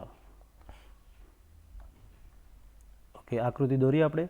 હવે આપેલ આકૃતિમાં 5 અને 4 અલ્ટરનેટ છે. જોઈએ આપણે આપેલી આપણી આકૃતિમાં 5 અને 4, એ 5 વ્યવસ્થિત લખી દઈએ, 6 જેવું દેખાય છે. 5 અને 4 એ અલ્ટરનેટ છે. જુઓ, 5 અને 4 કોઈ પણ રીતે સ્પર્શતા નથી, તો અલ્ટરનેટ છે, બરાબર છે. કેમ કે તે સ્પર્શતા નથી, પરંતુ 1 અને 5 અલ્ટરનેટ નથી. 1 અને 5 નહીં થાય અલ્ટરનેટ, કારણ કે ખૂણાથી અડે છે. તો એ પણ ધ્યાનમાં રાખવાનું. એ અલ્ટરનેટ છે કારણ કે તે સ્પર્શતા નથી, સ્પર્શતી નથી. પરંતુ 1 અને 5 અલ્ટરનેટ નથી, કારણ કે અહીંયા અડે છે ખૂણાથી. તો આ સમજાવવા માટે મેં લખ્યું છે. તેવી જ રીતે 2 એ 3નો, 4 એ 6નો અલ્ટરનેટ નથી. તેવી જ રીતે 2 એ 3નો અને 4 એ 6નો અલ્ટરનેટ નથી. કેમ નથી? તો સમજી ગયા કે 2 3 અહીંયા ખૂણાથી અડે છે, 4 6 ખૂણાથી ટચ કરે છે, સ્પર્શ કરે છે, એટલા માટે નથી. કારણ કે ખૂણાથી અડે છે. તેની સામે તેથી આપેલ પાસામાં જોઈએ. હવે આપણે જોઈએ કે તેથી આપેલા પાસામાં શું પરિસ્થિતિ છે જોઈએ. 5 અને 4, આ 5 અને આ 4, 5 4 એકબીજાના અલ્ટરનેટ છે, બરાબર.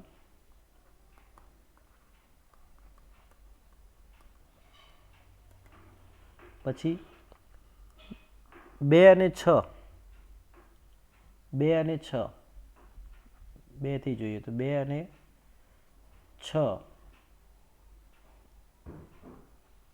એકબીજાના અલ્ટરનેટ છે. અને 3 અને 1 અથવા તો 1 અને 3, 1 અને 3 એકબીજાના અલ્ટરનેટ છે, બરાબર. 1 અને 3 એકબીજાના અલ્ટરનેટ છે કારણ કે તે સ્પર્શતા નથી. હવે આ એટલા માટે કારણ કે તે એકબીજાને સ્પર્શતા નથી. હવે તમને એમ થાય કે આ કઈ રીતના ડાયરેક્ટ 2 થી 6 લીધા, 1 થી 3 લીધા.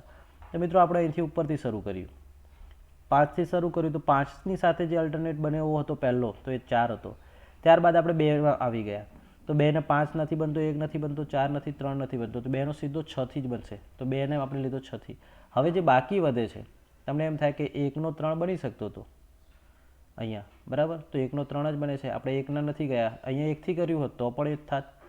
ખ્યાલ આવ્યો? અલ્ટરનેટમાં કોઈ ફેર પડશે નહીં. તમે પહેલાં 1 થી લો, અહીંયા 1 ને શરૂઆત કરી હોત તો પણ જો 5 ના બનત, 2 ના બનત, 4 ના બનત, તો 1 નો 3 જ બનત.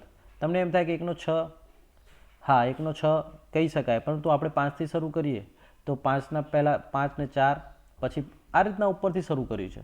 5 થી શરૂ કર્યું તો 5 નો 4 આવ્યો, પછી 2નું આ વાત કરી તો 2નો કયો બની શકે એવો છે? તો આપણે જોયું તો 2નો બની શકતો હતો, તો એ 3 નથી બનતો, 2નો 3 નથી બનતો એટલે 6 બને છે. તો સ્વાભાવિક રીતે 2નો 6 બની ગયો હોય તો પછી 1નો 6 ના બને, 1નો 3 જ બને, કારણ કે 1 છોડીને આગળ વધ્યા છીએ આપણે. ઓકે, તો એ મુજબ અલ્ટરનેટ છે. તો આ એટલા માટે અલ્ટરનેટ છે કારણ કે તે સ્પર્શતા નથી, કારણ કે તે એકબીજાને સ્પર્શતા નથી. આમ જે અલ્ટરનેટ છે તે જ એકબીજાની સામે આવે છે. તો ધ્યાનમાં રાખવાનું કે જે અલ્ટરનેટ સંખ્યા છે, સંખ્યા કે બાજુ જે કહીએ સંખ્યા છે, તે જ સંખ્યા એકબીજાની સામેની બાજુ છે. ઓકે, તો ખ્યાલ આવી ગયો? એટલે કે 5 એ 4ની સામે છે, બરાબર. કલર બદલીને સમજાવીએ આપણે. તો 5 અને 4 એ એકબીજાની સામે છે. પૂછાય, હવે પ્રશ્ન એવો પૂછ્યો કે 5ની સામે શું છે? તો 5ની સામે 4 આવશે. 2 એ 6ની સામે છે, 1 એ 3ની સામે છે. હવે આપણો પ્રશ્ન શું હતો? આપણો પ્રશ્ન હતો કે ભાઈ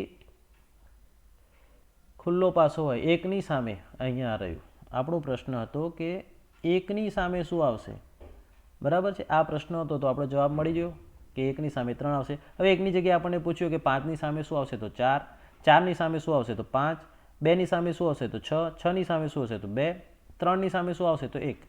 આ રીતના અલ્ટરનેટથી આપણને જવાબ મળી જાય છે. ઓકે, આ મુજબ કોઈપણ સંખ્યાની સામેની સંખ્યા શોધી શકાય. આ રીતે આપણે 1ની શોધી એ જ રીતે કોઈ પણ સંખ્યાની સામેની બાજુ શોધી શકાય. 1ની શોધી તે જ રીતે કોઈ પણ બાકીની 5 એ 5 જે સંખ્યા હતી, કોઈ પણ સંખ્યા એટલે કે બાકીની 5 સંખ્યા, કોઈ પણ સંખ્યાની સામેની બાજુ મળી જ જાય.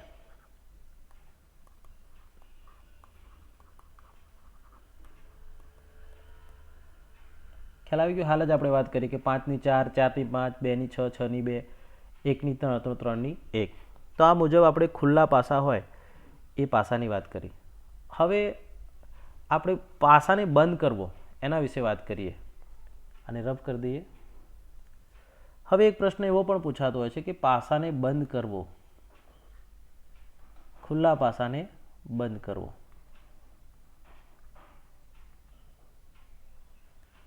આવો એક પ્રશ્ન પૂછાય છે.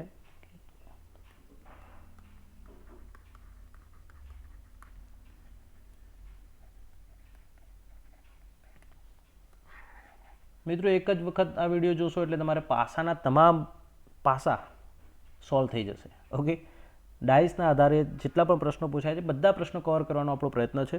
એટલા માટે વિડીયો થોડો લાંબો થઈ રહ્યો છે, પરંતુ આપણે કોઈ પણ પ્રશ્નને સ્કીપ કરવા નથી માગતા અને એકદમ સરળતાથી સમજાવવા માગીએ છીએ, જેથી એક વખત આ વિડીયો જોયા પછી, એક વખત પ્રેક્ટિસ કર્યા પછી તમે કોઈ પણ વખત ક્યારેય પણ પાસાને લગતો પ્રશ્ન પૂછાય તો એમાં ભૂલ ના કરો.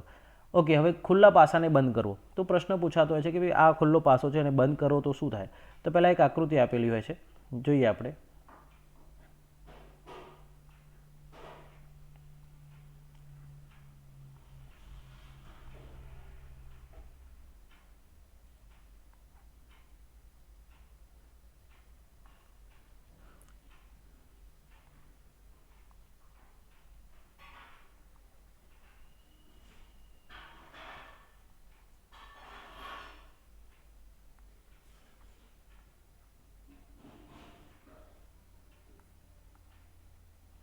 આ એક આકૃતિ આપણને આપેલી છે, ખુલ્લો પાસો છે. આ શું છે? ખુલ્લો પાસો. ઓકે, હવે પ્રશ્ન કેવો પૂછાય કે એક પ્રશ્ન એ રીતના પણ પૂછાય કે આપેલ ખુલ્લા પાસાને બંધ કરતા નીચેનામાંથી કયો પાસો બનશે? આવો પ્રશ્ન હોય કે આપેલ ખુલ્લા પાસાને બંધ કરતા નીચેનામાંથી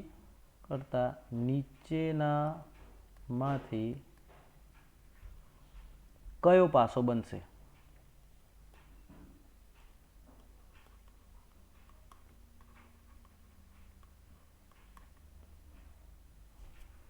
કયો પાસો બનશે? આવો એક પ્રશ્ન પૂછ્યો હોય અને પછી આપણને 4 ઓપ્શન આપેલા હોય છે.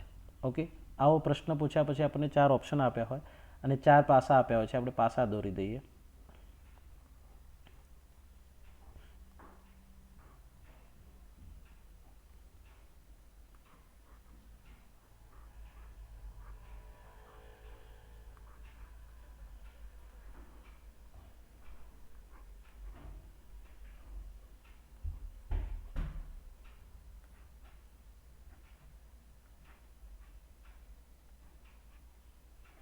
ઓકે, અને અહીંયા આપણે એના નંબર આપી દઈએ, 1, 2, 3 અને 4. આ 4 ઓપ્શન આપ્યા હોય. આપણને પ્રશ્ન પૂછ્યો કે આપેલ ખુલ્લા પાસો, આ જે અહીંયા આપેલો છે આ પાસો, આ પાસાને બંધ કરતા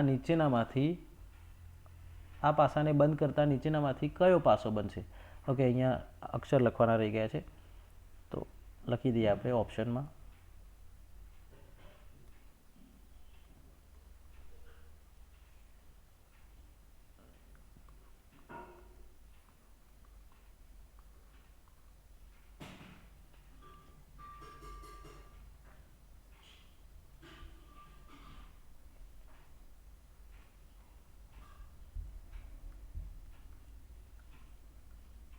આ રીતના ઓપ્શન હોય છે. ઓકે, પહેલો જે ઓપ્શન છે એને થોડોક આપણે વ્યવસ્થિત કરી દઈએ. વ્યવસ્થિત દેખાતું નથી તો.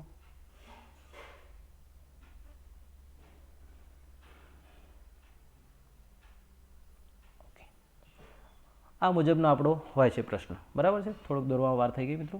આપેલ ખુલ્લા પાસાને બંધ કરતા નીચેનામાંથી કયો પાસો બનશે? તો આ 4 ઓપ્શન જે છે, આ 4 ઓપ્શનમાંથી સાચો જવાબ કયો આવશે? જો આને બંધ કરી દેવામાં આવે, આ પાસાને બંધ કરીએ તો કયો આવશે? હવે આપણે શું કરીએ છીએ કે પાસો બનાવવા બેસીએ, આને વાળીએ, આમ મગજમાં કલ્પના કરીએ કે આને આમ વાળીએ, આને આમ વાળીએ, બહુ ટાઈમ જાય અને તો પણ જવાબ ખોટો પડે. તો મિત્રો અગાઉ આપણે જે વાત કરી એના આધારે જ આપણે આને સોલ્વ કરવાનો પ્રયત્ન કરીશું. બરાબર, અગાઉ આપણે શીખી ગયા કે અલ્ટરનેટ ઓપોઝિટ આવે. હાલ આપણે શું શીખ્યા? અગાઉ ખુલ્લા પાસામાં આપણે શીખ્યા કે અલ્ટરનેટ ઓપોઝિટ આવે, અલ્ટરનેટ બાજુ અલ્ટરનેટ બાજુ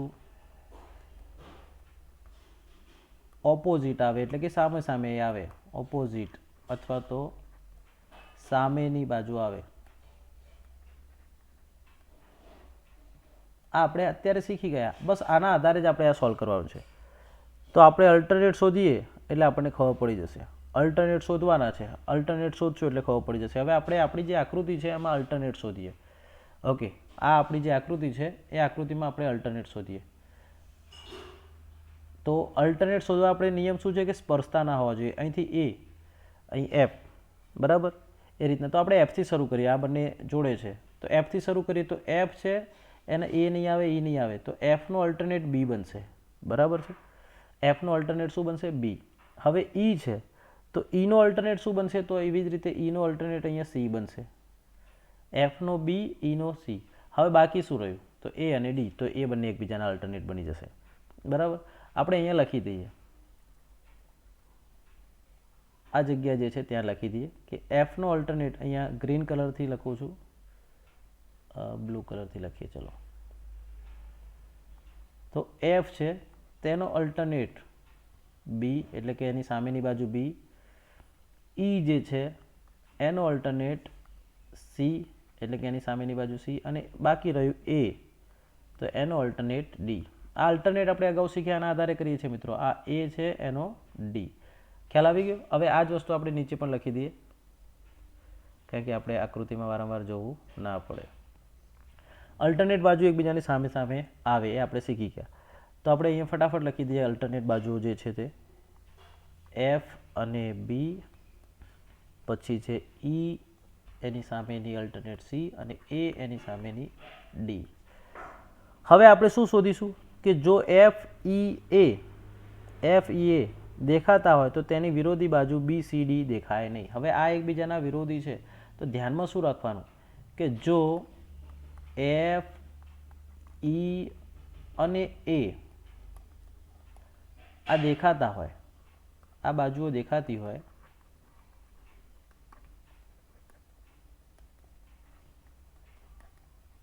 તો સ્વાભાવિક વસ્તુ છે કે એની સામેની બાજુ હોય એ દેખાય નહીં કારણ કે પાસામાં 3 જ બાજુ દેખાય છે. તો આ એફ ઈ એ આ બાજુઓ દેખાતી હોય તો તેની વિરોધી બાજુ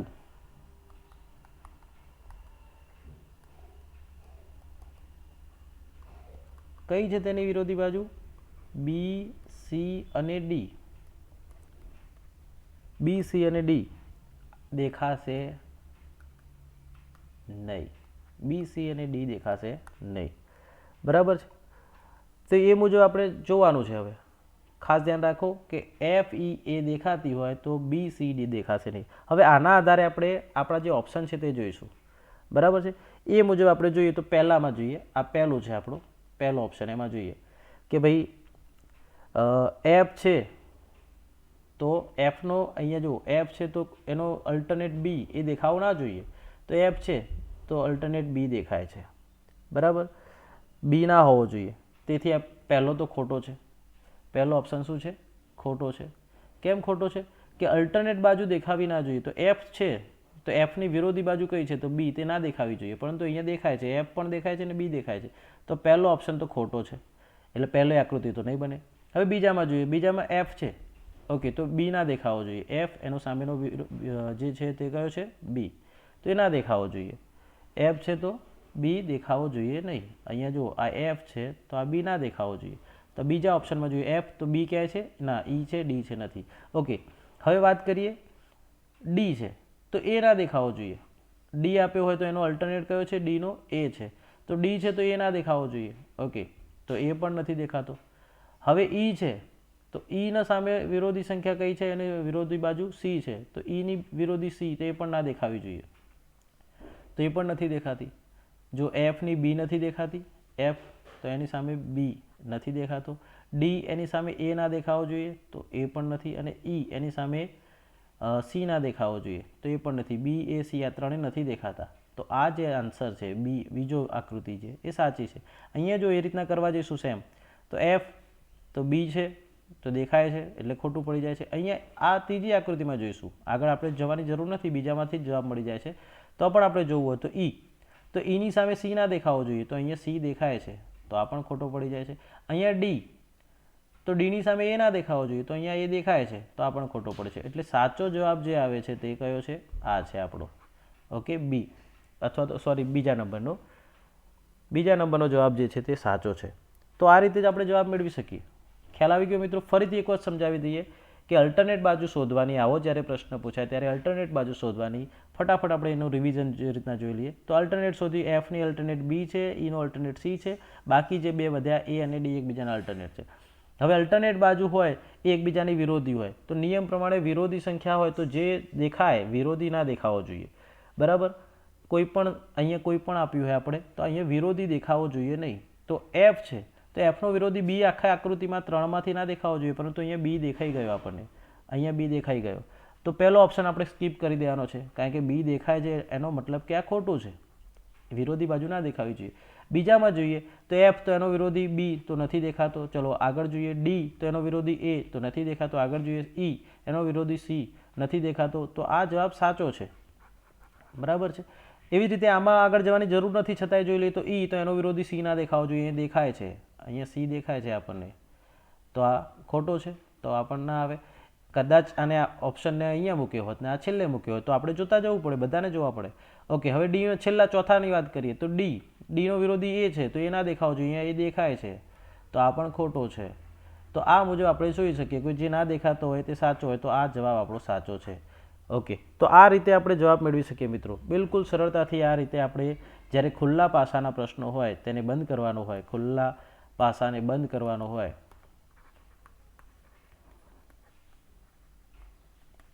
તો અલ્ટરનેટ બાજુની મદદથી આપણે શોધી શકીએ. બરાબર છે મિત્રો? આ મુજબ આપણે પાસાના લગભગ ઘણા બધા પાસા જોઈ લીધા અને પાસાને લગતા ઘણા બધા પ્રશ્નો પણ જોઈ લીધા. જેમ કે એક આપણે જોયા સ્ટાન્ડર્ડાઇઝને લગતા, બરાબર, પછી જનરલ ડાયસને લગતા, ત્યારબાદ રંગવાળા પાસા, ત્યારબાદ ઓપન ડાઇસ એટલે કે ખુલ્લો પાસો, ઓપન ડાઇસમાં અલ્ટરનેટ દ્વારા આપણે વિરોધી શોધવાનું હોય. ત્યારબાદ પાંચમો જોઈએ ઓપન ડાઇસને બંધ કરવો. બરાબર, આ મુજબ આપણે જોઈ ચૂક્યા. તો આ મુજબ 5 પ્રકારના પ્રશ્નોની ચર્ચા કરી અને આનાથી બહાર કોઈ પ્રશ્ન પૂછાતો હતો નથી. તો આપને આ વિડીયો કેવો લાગ્યો તે ચોક્કસથી જણાવજો મિત્રો. વિડીયો ગમ્યો હોય તો આપણા અન્ય મિત્રો સુધી શેર કરો. જ્ઞાન વહેંચવાથી વધે છે. તમને જ આવડે એવું નહીં, બીજા મિત્રોને પણ શીખવાડો, શેર કરો. હું પણ ક્યાંકથી શીખું છું અને શીખવાડું છું, હું પણ તૈયારી કરું છું. સાથે મિત્રો આપણે એ પણ જણાવી દઈએ કે આપણે ઇંગ્લિશ ગ્રામર સિરીઝ ચલાવીએ છીએ. બરાબર છે? ઇંગ્લિશ ગ્રામર, જો કે બહુ વિડીયો બનાવી શક્યા નથી હજુ, પરંતુ સમયાંતરે આપણે તેના વિડીયો બનાવવાના છીએ. અને ઇંગ્લિશ ગ્રામરમાં ઘણા બધા વિડીયો યુટ્યુબમાં અવેલેબલ છે, ઘણી બધી બુક્સ છે, ઘણું બધું કન્ટેન્ટ છે. પરંતુ આપણો પ્રયત્ન બિલકુલ 6ઠા 5મા વાળું બાળક શીખતું હોય એ રીતના સરળતાથી અંગ્રેજી ગ્રામર શીખવવાનો છે. જો આપ તે રીતના અંગ્રેજી શીખવા માગતા હો તો મારી વિડીયો ચોક્કસથી જુઓ. તમારા બાળકોને, તમારા મિત્રોને, જે લોકો તૈયારી કરે છે તમામને વિડીયો શેર કરો. અને મને વિડીયો તમે શેર કરશો એનાથી મારા વિડીયોના જે વ્યૂ આવશે એનાથી હું મોટિવેટ થાઉં છું. વધુ લોકો જોવે, વધુ લોકો કોમેન્ટ્સ કરે, તેના આધારે મને વિડીયો બનાવવામાં મજા આવે છે. જો આપ આવા વિડીયો જોવા માગતા હોય તો ચેનલને ચોક્કસથી સબસ્ક્રાઈબ કરો. વિડીયો ગમ્યો હોય તો વિડીયોને લાઇક કરો, આપના મિત્રો સુધી શેર કરો. અને મારી યુટ્યુબ ચેનલને ફરી વાર કહું કે જો સબસ્ક્રાઈબ ના કરી હોય તો ચેનલને ચોક્કસથી સબસ્ક્રાઈબ કરો, જેથી આપને અવનવા એક્ઝામ રિલેટેડ તૈયારી કરવા માટેના વિડીયો મળતા રહે.